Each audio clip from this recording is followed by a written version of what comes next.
옛날에 감사촌이라는 마을과 불평촌이라는 마을이 이웃해 있었다 그럽니다.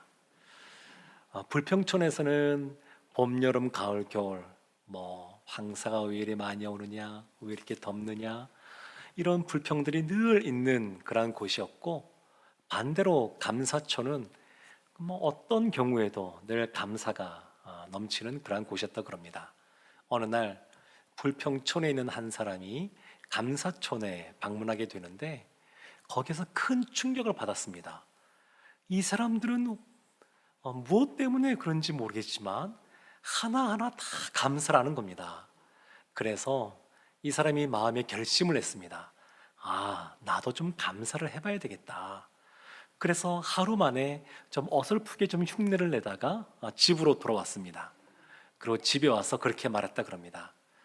감사를 하고 싶은데 잘 안 돼서, 감사촌에 가서 얻어먹은 것도 없었는데 하루 종일 실컷 감사만 하고 왔네. 그렇게 말을 했다 그럽니다. 불평이라고 하는 것은 처음부터 사람이 나는 늘 불평으로 하면서 살 거야 이렇게 생각하지 않습니다. 처음에 어떤 한 부분을 시작하는데 이 불평은 끝이 없습니다. 계속해서 이 불평이 더해지고 더해집니다. 감사도 그렇습니다. 감사도 처음이 어려워서 그렇지, 감사합니다 이런 말을 하고 감사한 마음을 품기 시작하면, 그러면 이 감사거리가 점점 더 많이 눈에 보이고 또 더 많이 감사하게 됩니다. 불평이 끝이 없는 것처럼 감사도 그래서 끝이 없습니다. 오늘 본문의 말씀, 이 골로새서 2장 말씀을 통하여 우리가 세 가지로 그것을 구분하여서 감사와 관련된 말씀을 살펴보려고 합니다. 첫 번째는 하나님의 비밀입니다. 하나님의 비밀. 골로새서 2장 1절에 이 골로새 교회에 대하여 사도 바울이 이렇게 서신서를 써보냅니다. 내가 너희와 라오디게아에 있는 자들과 무릇 내 육신의 얼굴을 보지 못하는 자들을 위하여 얼마나 힘쓰는지를 너희가 알기를 원하노니. 사도 바울이 골로새 교회에 서신서를 써보내는데 만난 적이 없습니다. 아는 사람들이 아닙니다. 그런데 지금 서신서를 써보내고 있습니다. 골로새 교회는, 이 지역은 사도 바울이 방문하지 않았던 곳인데, 에베소 그 두란노 서원에서 이 바울이 말씀을 가르치고 할 때 에바브라라고 하는 사람이 그곳에 와서 말씀을 배우고 바울의 제자가 되었습니다. 그리고 이 골로새 지역에 가서 복음을 전하고 교회를 세우게 되었습니다. 그리고 이 에바브라가 왔다 갔다 하면서 사도 바울이 계속 설명해 주는 겁니다. 우리 교회에 어떤 성도님들이 있는지, 어떤 기도 제목이 있는지. 그래서 사도 바울이 얼굴을 본 적은 없지만 그러나 그들에 대해서 애끓는 마음이, 사랑하는 마음이 있었습니다. 우리도 그럴 때 있지 않습니까?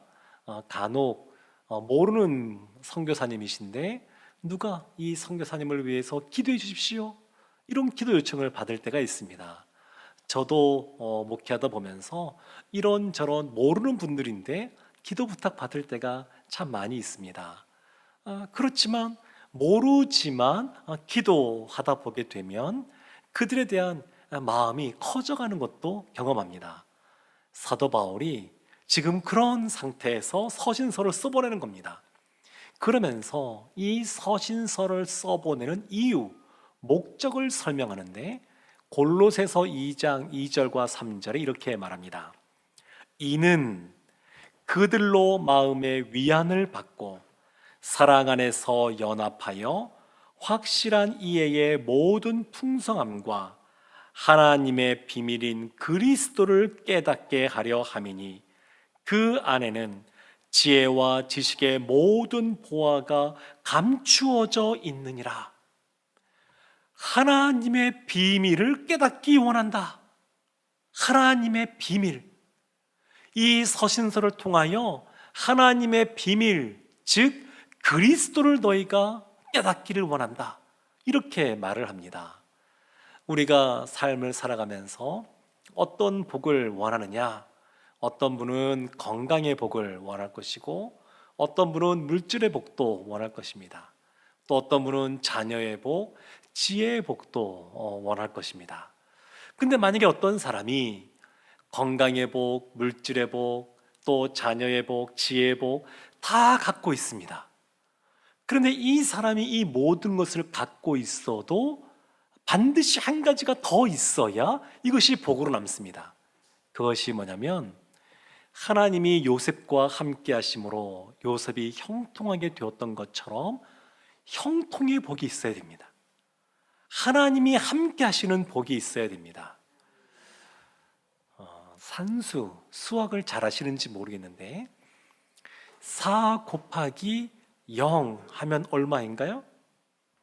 0입니다. 0. 만 곱하기 0을 해도 0입니다. 아무리 우리에게 건강, 물질, 자녀, 또 여러 가지 지식, 이러한 복이 있어도 하나님이라고 하는, 하나님이 함께 하시는 이 형통의 복이 없으면 아무것도 아닙니다. 그러니까 하나님이 함께 하시는 이 형통의 복은 절대적인 요소입니다. 지금 사도 바울이 그걸 알려주는 겁니다. 너희들의 삶 속에 이런저런 것이 많이 있어도 가장 중요한 것이 있다. 그것이 바로 하나님의 비밀, 곧 그리스도를 깨닫는 것이다. 그래서 예수님이면 충분합니다 라는 말이 나오는 것입니다.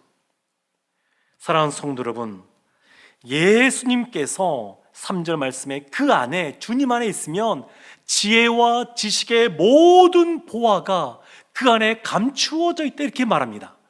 지혜와 지식의 모든 보화가 그리스도 안에 있습니다.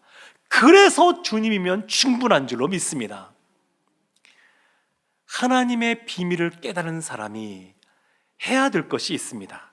그것이 두 번째인데, 주 안에서 행하라 라는 것입니다. 골로새서 2장 6절에 이렇게 말씀합니다. 그러므로 너희가 그리스도 예수를 주로 받았으니 그 안에서 행하되. 그리스도 예수가 우리의 주이기 때문에 그 안에서 행하라는 겁니다.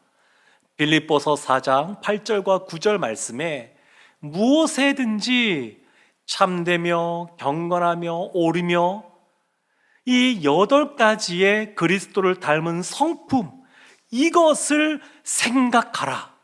그리고 바울이 내게 배우고 또 받고 듣고 본 바를 행하라, 이렇게 권면했습니다.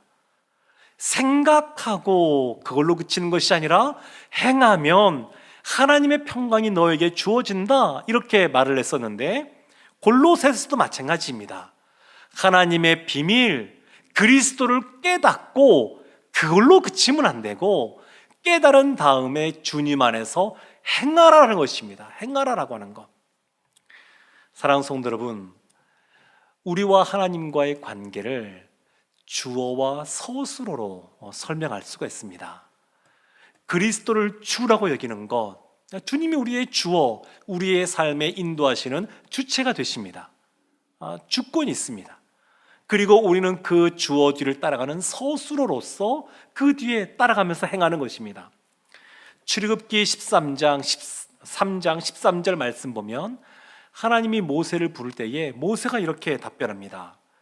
모세가 하나님께 아뢰되 내가 이스라엘 자손에게 가서 이르기를 너희의 조상의 하나님이 나를 너희에게 보내셨다 하면 그들이 내게 묻기를 그의 이름이 무엇이냐 하리니 내가 무엇이라고 그들에게 말하리까. 하나님이 찾아오셨습니다. 그리고 모세에게 말씀하셨습니다.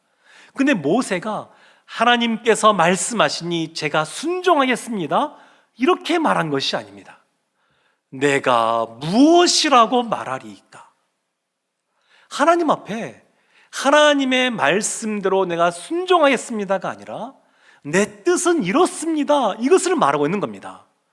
하나님이 우리의 삶의 주인 되신다라는 것을 알고 있지만 그 하나님이 주어로서 우리 가운데 찾아오실 때에 모세가 내가 무엇이라고 말씀하면서 자신이 주어가 되고자 합니다. 그래서 여기에서 충돌이 발생하는 겁니다. 모세가 하나님 말씀 듣고 곧바로 순전한 마음으로 아멘 이렇게 한 것이 아닙니다. 하나님이 주어로서 우리한테 찾아오실 때에 자신이 자신의 삶의 주인으로서 자신을 주어로 내세워서 그 안에 충돌이 발생하니까 나오는 표현이 내가 무엇이라고 이렇게 나오는 겁니다. 사랑하는 성도 여러분, 우리 가운데 감사보다 불평이 그리고 근심, 걱정, 두려움이 있습니까? 그것은 우리 안에 주어가 하나님이 아니라 나이기 때문에 그렇습니다. 하나님 우리에게 말씀하시는 것과 나의 생각이 충돌하기 때문에 그렇습니다.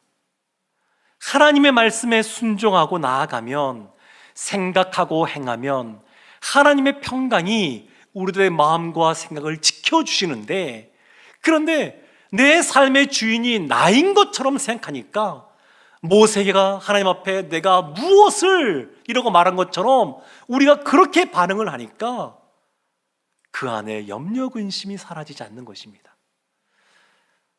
하나님이 이렇게 말씀하십니다. 출애굽기 3장 14절에 하나님이 모세에게 이르시되 나는 스스로 있는 자이니라. 또 이르시되 너는 이스라엘 자손에게 이같이 이르기를 스스로 있는 자가 나를 너희에게 보내셨다 하라. 스스로 있는 자가 보내시는 겁니다. 하나님이 주어로서 계시고 우리가 서수로서 따라가라고 말씀하고 있습니다. 사랑하는 성도 여러분, 하나님의 비밀 그리스도를 깨닫고 주 안에서 행할 때 주어지는 결과가 있습니다. 이것이 세 번째인데 그 결과는 감사입니다. 감사. 골로새 2장 7절에 이렇게 말합니다. 그 안에 뿌리를 박으며 세움을 받아 교훈을 받은 대로 믿음에 굳게 서서 감사함을 넘치게 하라. 그 안에 있을 때 감사함이 넘치게 됩니다. 감사라고 하는 것은 받은 것을 받았다라고 하는 것입니다. 누군가로부터 어떤 선물을 받았습니다. 그러면 그 받은 것에 고맙습니다 인사하는 것, 이것이 바로 감사입니다. 하나님은 우리 가운데 놀라운 일들을 행하시는데 하나님 앞에 감사할 때 그런 놀라운 기적을 베푸실 때가 참 많이 있습니다. 예수님이 오병이어의 기적, 작은 떡 5개와 작은 물고기 2마리로 남자만 5,000명, 아이들까지 포함하면 2만 명이 넘는 인원으로 보이는데 그들에게 다 배불리 떡을 먹게 할 때 그 시작이 뭐냐면 축사하시고입니다. 축사하시고 하늘 우러러 그 5개의 떡과 작은 물고기 2마리 이것을 축사하시고 식사 기도할 때 감사 기도하는 겁니다. 축사하시고 식사 감사 기도를 하고 그리고 나서 나누어 주었더니 그와 같은 일들이 벌어졌습니다. 예수님이 최후의 만찬을 행하실 때에 떡을 떼어 제자들에게 주실 때 그 앞에 무엇을 하셨냐면 축사하시고 감사 기도를 한 겁니다. 감사 기도. 이 감사 기도가 능력이 있습니다.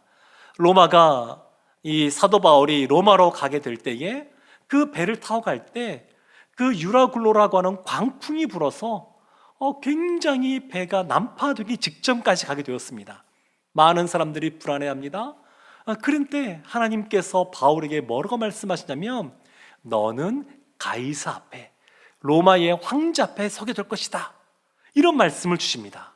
그래서 바울이 그 뱃사람들에게 이야기합니다. 하나님께서 안전하게 우리를 지켜주실 것이라고, 걱정하지 말라고. 그러면서 사도행전 27장 35절 36절에 이렇게 말씀합니다. 떡을 가져다가 모든 사람 앞에서 하나님께 축사하고 떼어 먹기를 시작하매 그들도 다 안심하고 받아 먹으니. 파도가 계속 지금 광풍이 나서 지금 그냥 움직이고 있습니다. 불안한 상황입니다. 근데 사도 바울의 말을 듣고 사도 바울이 축사하고 떡을 떼어주니까 그들의 마음에 안심이 생겼습니다. 안심이 생기고 그것을 받아 먹게 됩니다. 그 시작이 감사기도입니다. 감사기도. 예수님께서 나병 환자 10명을 고쳐주셨습니다. 그런데 그 10명 중에서 9명은 돌아오지 않고 딱 한 사람만 돌아왔습니다. 예수님께서 누가복음 17장 17절에서 19절 말씀에 이렇게 말씀하십니다. 예수께서 대답하여 이르시되 10사람이 다 깨끗함을 받지 아니하였느냐? 그 9은 어디 있느냐? 이 이방인 외에는 하나님께 영광을 돌리러 돌아온 자가 없느냐 하시고 그에게 이르시되 일어나 가라, 내 믿음이 너를 구원하였느니라 하시더라. 감사하기 위하여 예수님께 찾아온 이 한 명의 나병 환자, 다른 사람들은, 다른 9명은 육체의 질병만 구원받았습니다. 그런데 이 한 명은 감사를 하니까 그의 영혼이 구원받았습니다. 감사라고 하는 것은 아주 놀라운 것입니다. 하나님이 우리의 삶 가운데 물질적인 것에 대해서도 영적인 구원에 대해서도 감사할 때 하나님께서 은혜를 베풀어 주시는 줄로 믿습니다. 지금 이 골로새서 서신서를 쓰는 사도 바울은 감옥에 갇혀 있는 상태입니다. 빌립보서를 쓸 때 로마의 감옥에 있었던 것처럼 사도 바울이 로마의 감옥에 있으면서 이 서신을 써보내고 있습니다. 근데 생각해 보면 우리도 이와 같은 로마의 감옥은 아니지만 감옥에 갇혀 있는 삶을 살 때가 있습니다. 오래도록 질병을 앓고 있으면 질병의 감옥에 갇혀 있는 것이고, 그리고 쉽게 낫지 않는 큰 중병에 있어도 그 중병의 감옥에 갇혀 있습니다. 늘 삶을 살아갈 때 필요한 재정들 때문에 이 물질의 감옥에 갇혀 있는 분도 계시고, 그리고 남편과 아내 때문에 이 배우자의 감옥에 갇혀 있는 분도 계십니다. 자녀의 감옥에 갇혀 있는 분도 계시고, 여러 가지 관계의 어려움 속에 그 감옥 안에 갇혀 있는 분들이 있습니다. 옴짝달싹할 수 없는 그러한 상황, 내 힘으로 이것을 벗어나기가 쉽지 않은 그러한 상황, 마치 자유를 잃어버리고 감옥에 갇혀 있는 것처럼 내 마음대로 무엇인가 할 수 없는 그러한 상황. 그럼 이러한 상황에 있으면 늘 그 안에 불평과 불만이 나올 것 같은데, 객관적으로는 기쁜 것 없고 감사할 것 없을 것 같은데, 근데 사도 바울은 그 안에서 감사와 기쁨이 넘치는 삶을 살았습니다. 빌립보서 말씀 보면 그 감옥에 있으면서 빌립보 성도를 생각할 때마다 내가 감사한다, 내가 너희를 위해 기도할 때마다 내가 기뻐한다, 그런 말을 합니다. 생각할 때마다 감사하고 기도할 때마다 기뻐하고. 그럼 모든 사람들이 그렇지는 않습니다. 어떤 신앙의 스타일, 잘못된 어떤 신앙의 모습이 있으면 생각할 때마다 원망이 나오고 기도할 때마다 불평이 나오는 그런 일도 있을 수가 있습니다. 사랑하는 성도 여러분, 하나님을 믿는다라고 하는 것은 모든 것이 당장 바뀐다라고 하는 것이 아닙니다. 하나님을 믿지만 오늘 아픈 것이 당장 낫지 않을 수도 있습니다. 주님을 믿고 있지만, 믿음으로 사업을 하지만 우리가 만지는 모든 것들이 다 그냥 금덩어리로 변하는 것도 아닙니다. 우리가 하나님을 믿고 믿음으로 공부하지만, 이번에 수능을 봤던 것처럼 수능을 보지만 다 우리가 원하는 대학, 그 학과에 입학하는 것도 아닙니다. 그러나 분명한 것이 있습니다. 그것은 뭐냐면, 하나님을 잘 믿으면 우리의 삶 속에 반드시 틀림없이 감사가 주어진다는 겁니다. 왜냐하면 하나님이 믿음의 사람에게 감사가 넘치게 하기 때문입니다. 시편 50편 23절 이렇게 말합니다. 감사로 제사를 드리는 자가 나를 영화롭게 하나니 그의 행위를 옳게 하는 자에게 내가 하나님의 구원을 보이리라. 아멘. 하나님께서 감사하는 자에게 하나님의 구원을 보여주십니다. 하나님께서 우리가 하나님께 감사하는 사람으로 만들어 주십니다.